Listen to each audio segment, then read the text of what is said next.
Okay, so let's talk about paper one of our three comprehension papers. And this one is called The Garden.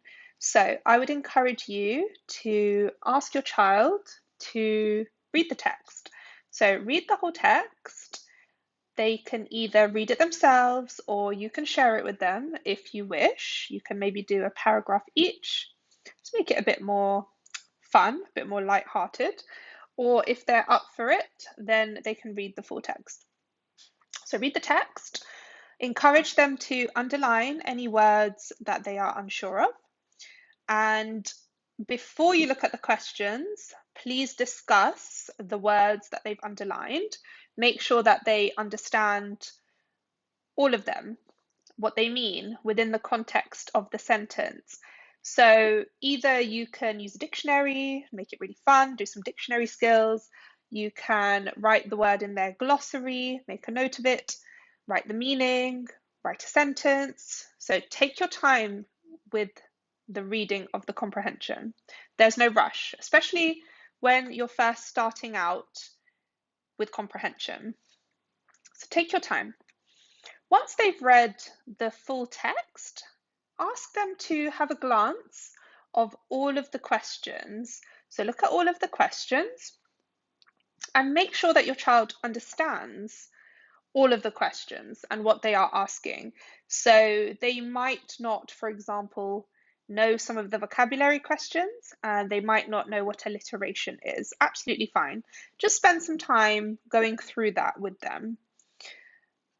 Okay, so once you've looked at the questions, we can now answer the questions. So just encourage them to go to the text and check. Even if they know 100% what the answer is, you'd be surprised that they might not be completely correct. And I do always encourage my students to go back to the text and check. So for example, question one, which phrase tells you that Sarah had been waiting a while for her brother? If they don't write the exact phrase, then they will get this wrong. So what my students tend to do, and I've had this happen a few times, is that they think, oh, this is a really simple question, and they write the phrase in their own words. And then, of course, they won't get that right because it does ask for the specific phrase. Some children don't know what a phrase is, and this needs to be explained. This needs to be taught. A phrase is a part of a sentence, and you need to find that part of a sentence as your answer. Move on to question two. What is the meaning of the word responded? So some children will know because they may have used this word themselves. They may have heard somebody say the word responded. If they don't know, again, go back to the text and they should be able to infer the meaning of the word by looking at the sentence. If they're still not sure, that's absolutely fine. Tell them what it means, encourage them to write the word in their glossary, and ask them again in the future. What does responded mean? Keep coming back to it. Question three, what did Sarah see instead of her beautiful garden? Quite straightforward, really.